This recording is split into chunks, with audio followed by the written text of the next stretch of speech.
Il est 8h32 et vous êtes bien sur RMC et BFM TV. Bonjour Sébastien Chenu. Bonjour. Merci d'être dans ce studio pour répondre à mes questions. Vous êtes le député du Nord et vice-président du Rassemblement national. On a vu ce gouvernement commencer à arriver depuis une demi-heure maintenant à Matignon. Il a été dévoilé ce week-end. Pour la première fois au moment où on se parle, il est donc réuni à Matignon. Il sera à l'Élysée cet après-midi. Mais la vérité, c'est qu'ils n'iront pas beaucoup plus loin si vous en décidez ainsi. Alors qu'allez-vous faire ?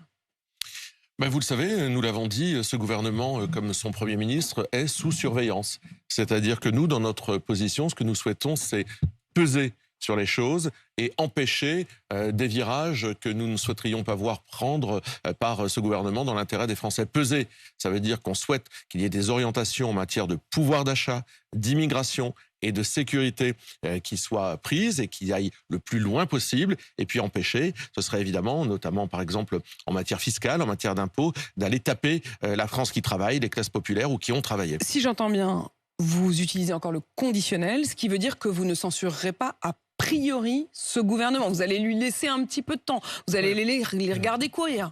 Mais vous savez, le conditionnel sera utilisé avec ce gouvernement tout le temps où ce gouvernement agira. C'est-à-dire qu'il n'aura jamais rien d'acquis avec nous. Il n'y aura jamais rien qui pourrait nous empêcher à un moment de changer notre position si nous jugeons que ce n'est pas l'intérêt des Français. On a dit, on ne censure pas a priori. C'est-à-dire qu'avant d'avoir vu le budget, c'est-à-dire les grandes orientations traduites de façon très concrète dans le budget, nous ne censurons pas pour laisser Michel Barnier installer, proposer, exposer sa politique. Hier, c'était un peu court sur France Télévisions. Il y a déjà eu pas mal de trucs. Oui, on va quand même y revenir, notamment sur le budget. On voit bien les quelques orientations. Pas toujours, mais enfin, on va y revenir si vous le souhaitez. Et en tous les cas, on va être exigeant. Puisqu'on laisse à Michel Barnier cette possibilité de dévoiler ses batteries et de construire un budget, on va être exigeant. Oh, c'est horrible cette situation.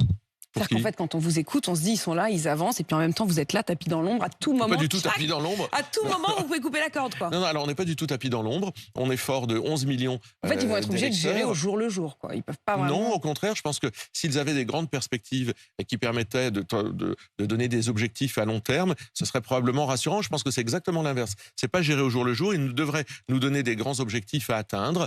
Mais ça veut dire quoi ? Il faut qu'ils viennent vous voir, qu'ils vous disent voilà ma feuille de route. Le Parlement.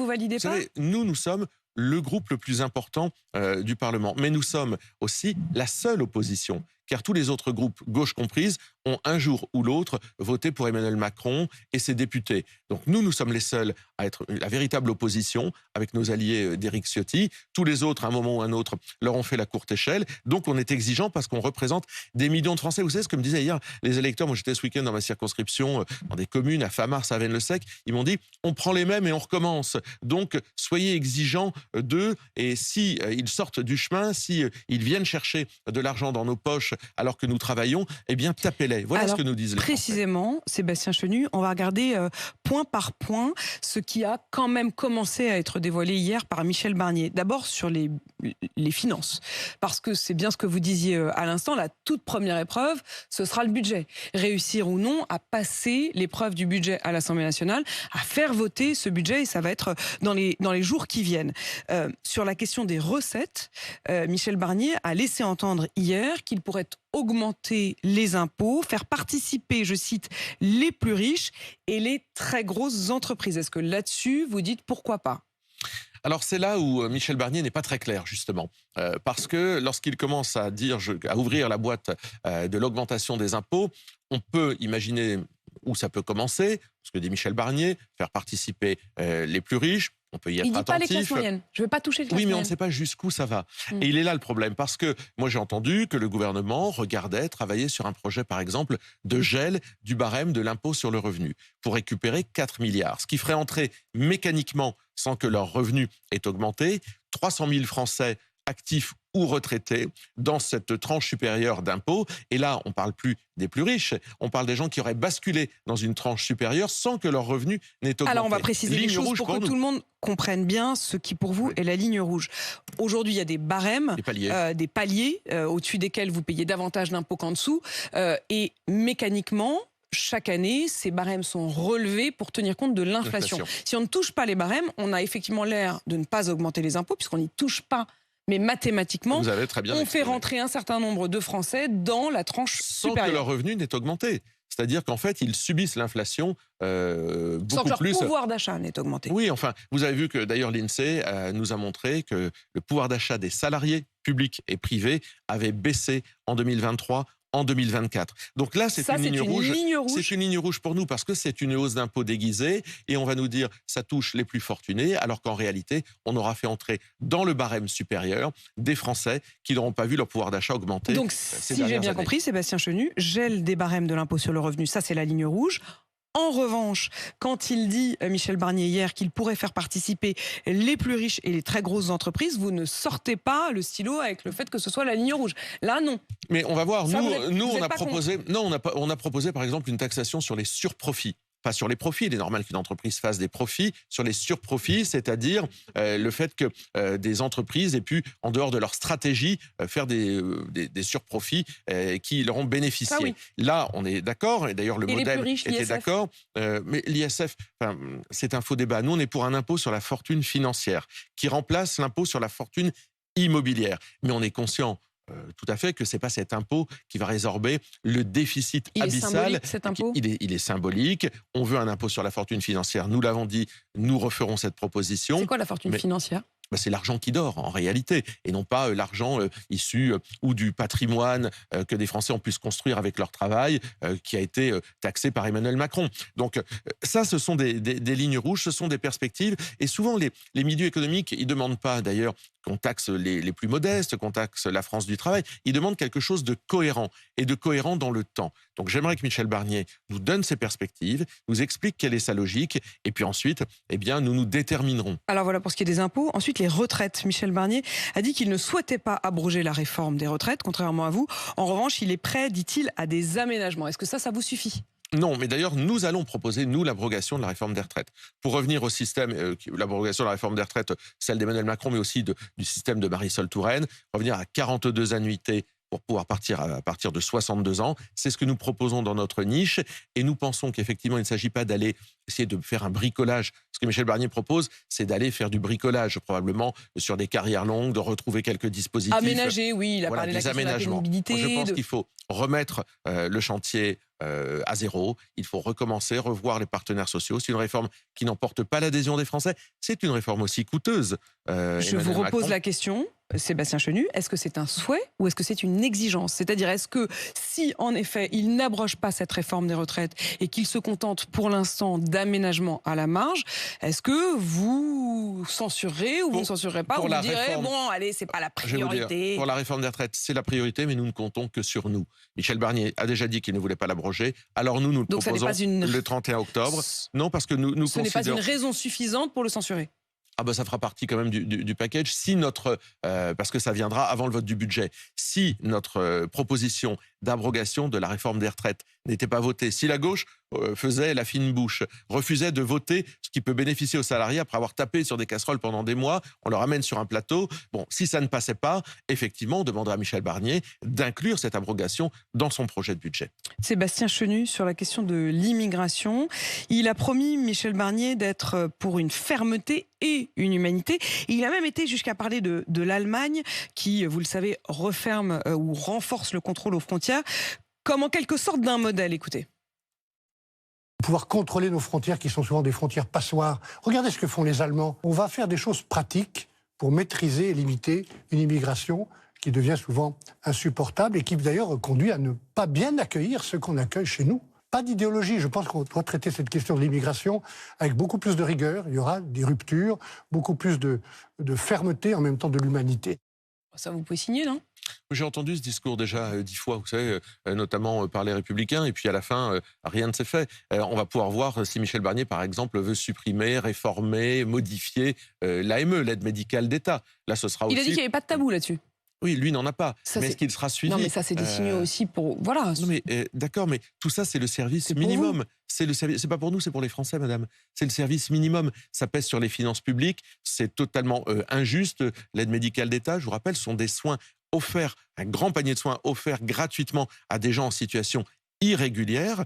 Donc, nous, on est pour une réforme de cette aide médicale d'État, pour quelqu'un bien sûr qui est à l'article de la mort sera soigné, quelqu'un qui est porteur d'une épidémie sera soigné, mais bon. Mais Bruno Retailleau, c'est pas avec ça qu'on rétablit les finances publiques. Bruno Retailleau, qui devient le ministre de l'Intérieur, avait dit d'ailleurs ici à ce même micro qu'il était pour la suppression de l'aide médicale d'État et la remplacer par une aide médicale d'urgence. Oui, mais vous savez... Il partage là-dessus le même point de vue que vous. Oui, mais regardez, Bruno Retailleau, moi je me souviens de lui, très anti-Maastricht, très souverainiste, très dans les combats pour que la France résiste face à l'Union européenne. Et puis il termine dans un gouvernement dont le ministre des Affaires étrangères et de l'Europe est Jean-Noël Barrot, c'est-à-dire un fédéraliste.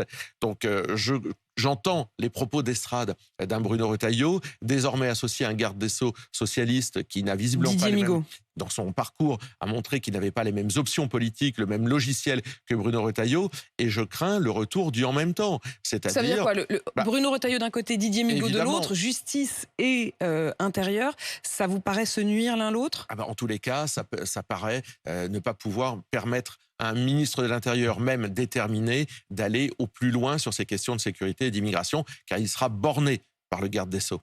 Je reviens quand même sur une expression qu'on a entendue dans la bouche de Michel Barnier, qui dit « nos frontières sont de véritables passoires ». Oui, mais enfin, nous le dénonçons depuis longtemps. Et lorsque Jordan Bardella dénonçait pendant la campagne des élections européennes cette Europe passoire et qu'il proposait la double frontière, garder les frontières de l'Europe, mais rétablir un contrôle de nos frontières intérieures, il a été moqué. On a dit, mais c'est pas possible, vous êtes des ringards, vous voulez remettre des gardes-barrières, des douaniers. Mais qu'est-ce qu'est en train de faire l'Allemagne? Qu'est-ce qu'est en train de proposer peut-être Michel Barnier demain? Mais c'est exactement, c'est pour ça que je vous ai dit en début de conversation, nous allons peser sur ce gouvernement. Nous allons être exigeants. Nous allons les pousser à avoir du résultat sur les thématiques sécurité, immigration, pouvoir d'achat. Et s'ils ne vont pas dans cette direction, nous prendrons nos responsabilités. Michel Barnier qui a insisté sur le fait que le gouvernement allemand qui décide de renforcer les contrôles aux frontières, le gouvernement danois, le gouvernement britannique sont des gouvernements de gauche. Oui, des gouvernements sociodémocrates, de gauche, et tout ça sans sortir des traités. Ça montre bien que les solutions que nous proposons avec Marine Le Pen et Jordan Bardella au moment des élections, elles peuvent être appliquées et applicables. Ça prouve bien que ça a du sens, et ça prouve bien qu'en réalité, il faut faire confiance aux gens qui ont fait les bonnes analyses, qui proposent les bonnes mesures, mais qui sont les plus déterminés à le faire, et non pas à des gens qui, de toute façon, arrivent avec des propos d'estrade et qui, à la fin, devront composer. Ça va être un peu compliqué, ça, quand même, pour vous, Sébastien Chenu. Parce qu'au fond, vous allez vouloir dire, on veut qu'ils aillent dans ce sens-là, parce qu'évidemment, c'est ce que vous avez toujours plaidé pour le pays. En même temps, s'ils y vont trop, vous n'aurez plus rien à vendre. Non, nous, c'est l'intérêt de la nation. Il y a urgence, madame. Pourquoi est-ce qu'on propose l'abrogation de la réforme des retraites? Parce qu'on va à l'efficacité. Il y a urgence de faire gagner des années de vie en bonne santé à la retraite à des Français. Pourquoi est-ce qu'on propose sur l'immigration le contrôle des frontières intérieures? Parce qu'il y a urgence. Donc nous, ce qui nous mobilise, c'est l'intérêt national. On voit bien que ce n'est pas exactement ce qui mobilise ce gouvernement, en tous les cas Emmanuel Macron, dont l'éternel en même temps est l'unique boussole. Côté ministère de l'Intérieur, aux côtés de Bruno Retailleau, il y a désormais Nicolas Daragon, le maire de Valence, qui va être chargé de la sécurité du quotidien. C'est le nom de son nouveau portefeuille. Il a été opposé, et ça a été dur d'ailleurs, à des candidats du RN pour la mairie de Valence. Et il a obtenu un certain nombre de résultats. En tout cas, il s'en vante sur les rodéos urbains, sur la police municipale, les logements sociaux dont il a expulsé les délinquants. Un certain nombre de points sur lesquels vous pourriez là aussi applaudir. Nous n'applaudirons que ce que nous soutenons depuis toujours. On est cohérents. Si ce gouvernement décide de revenir sur la suppression, en tout cas d'aller, puisqu'on ne l'a jamais testé, sur la suppression partielle, temporaire, définitive d'allocations ou d'aide sociale à des parents d'enfants étrangers délinquants, eh bien nous irons sur cela. Et d'ailleurs, en direct sur BFM TV, pour ceux qui nous regardent, ce sont donc les images de cette toute première réunion du gouvernement au complet, des images en direct qui nous parviennent donc de Matignon, ce petit déjeuner. On voit bien, c'est pas très informel, mais ce petit déjeuner, ce premier petit déjeuner autour de Michel Barnier, alors même que le premier Conseil des ministres, lui, aura lieu à l'Élysée cet après-midi. Culture du compromis, voilà ce que promet Michel Barnier. Est-ce que vous pourriez accepter, vous aussi, de faire des compromis, c'est-à-dire de discuter avec eux, y compris en amont, si Michel Barnier vous appelle régulièrement et dit, voilà, venez, on discute ensemble avant même que je n'arrive au Parlement. Est-ce que vous jouerez le jeu ? Non mais discuter, écouter, échanger, toujours. On a toujours répondu présent lorsqu'on nous a demandé notre avis. Si c'est pour négocier ce que nous pensons être les bonnes solutions, négocier ce que nous sommes, négocier ce qu'est notre pays, revenir sur ou amodier un certain nombre de grandes traditions de notre pays, comme la laïcité, etc. Il ne faudra pas compter sur nous. On n'est pas là pour négocier la France. On est là pour travailler, pour faire en sorte de pousser ce gouvernement à aller le plus loin possible. Et encore une fois, à l'empêcher aussi s'il prend de mauvaises directions et à pouvoir le censurer si les directions qu'il prenait étaient jugées mauvaises et allaient beaucoup trop loin. Donc, on veut du résultat. Sur les questions de société, on a entendu un Gabriel Attal qui se veut le gardien d'un certain nombre d'avancées sur la PMA, la GPA, le mariage pour tous, les droits LGBT, l'IVG. Il a dit il faut s'assurer, il a imposé même à Michel Barnier de devoir y répondre hier, estimant qu'il y avait peut-être une menace sur ces points-là et sur ces droits-là.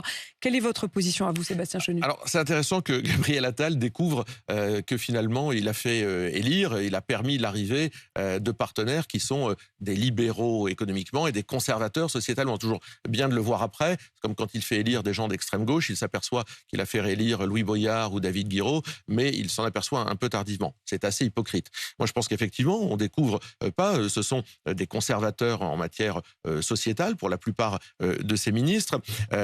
Nous, la question ne se serait pas posée avec Marine Le Pen, puisque Marine Le Pen avait dit qu'il n'y avait aucun sujet sur lequel nous reviendrions. On ne reviendra pas sur le mariage pour tous, on ne reviendra pas sur les sujets de société tels que ceux qui ont été énoncés, évidemment sur le droit à l'avortement, jamais. Donc avec nous, la question ne se posait pas. La question s'est donc posée aux yeux de Gabriel Attal, même si je pense que c'est un peu hypocrite, car je pense qu'il y a plus à redouter de l'islamisme qui pèserait sur les droits des gays, les droits des femmes, etc., que de Madame Garnier qui maintenant s'occupe de la consommation, sincèrement. Donc je pense que c'est un peu un jeu de rôle. Il se trompe de cible, Gabriel Attal, vous voulez dire, s'il veut vraiment défendre les droits des gays et des il sait très bien, c'est pas Michel Barnier qu'il faut qu'il s'en prenne? C'est comme Gabriel Attal qui a permis l'arrivée de Michel Barnier et de ses ministres sociétalement conservateurs. Donc pourquoi s'en est-il aujourd'hui? Il s'en étonne parce que il a envie de camper un personnage qui pourrait s'opposer à Michel Barnier. Donc il prend cette porte-là, mais je pense qu'il se trompe.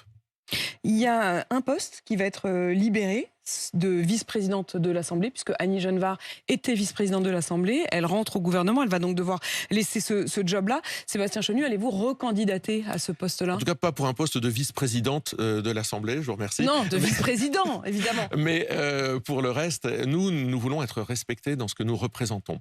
On va voir, je ne sais pas si ce poste va se libérer. Ce qui compte, c'est pas notre intérêt. Les fonctions... on sait que mécaniquement, il va se libérer. Non, pas forcément, parce qu'il faut un accord du bureau. Le bureau pourrait se mettre d'accord pour que ce soit un autre républicain ou supprimer cette vice-présidence, c'est possible aussi. Donc voilà, nous, ce qui compte, c'est, vous savez, les fonctions politiques, on les occupe un moment, puis on les occupe plus, puis on les occupe de nouveau. Mais vous aviez été candidat, vous pourriez candidater à nouveau. On pourrait être candidat sans aucun problème, évidemment. Le 30 septembre prochain, il y a l'ouverture du procès dans lequel Marine Le Pen va devoir elle-même comparaître, à faire des assistants parlementaires du Front National au Parlement européen. Ça va être 2 mois d'audience. Il est reproché à des assistants parlementaires d'eurodéputés FN à l'époque d'avoir en réalité non pas tant œuvré pour leurs activités au sein du Parlement européen que d'œuvrer pour le parti. Ce serait donc un détournement de fonds européens au profit du parti FN. Jordan Bardella, d'après le journal Libération, aurait même fait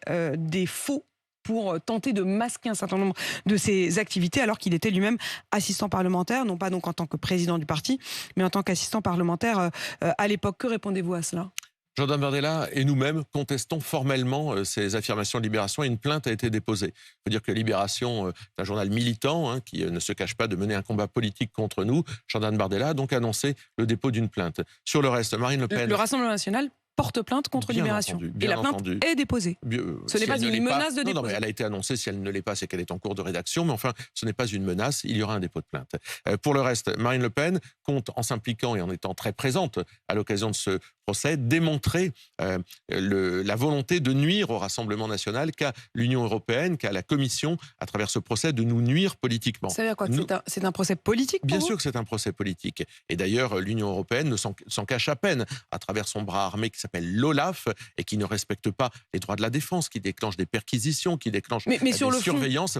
Sur le fond, nous le contestons aussi. Est-ce que sur le fond, nos collaborateurs... ceux qui étaient... parce que ce qui vous est reproché, c'est de l'avoir fait sciemment. Nos collaborateurs d'avoir font utilisé de la politique. ceux qui étaient payés par l'Europe pour le parti. Nos collaborateurs font de la politique. Ils sont aussi des militants. Ils assument des responsabilités. Il se trouve que la politique qu'ils mènent, elle est hostile à cette construction européenne. Elle est hostile au discours de cette commission. Et c'est ça que ne supporte pas À la une autre commission. échelle, d'ailleurs, c'est ce que François Bayrou lui-même Il a été a relaxé. plaidé. Et François Bayrou a été relaxé. Nous attendons la même chose concernant, évidemment, Marine Le Pen. Sébastien Chenu, merci d'être venu dans ce studio. Merci. On comprend bien qu'effectivement, le gouvernement reste sous surveillance. Ce gouvernement qui est encore, au moment où l'on se parle, réuni à Matignon autour de Michel Barnier. Sébastien Chenu, député du Nord, vice-président du Rassemblement national. Merci d'avoir répondu à mes questions.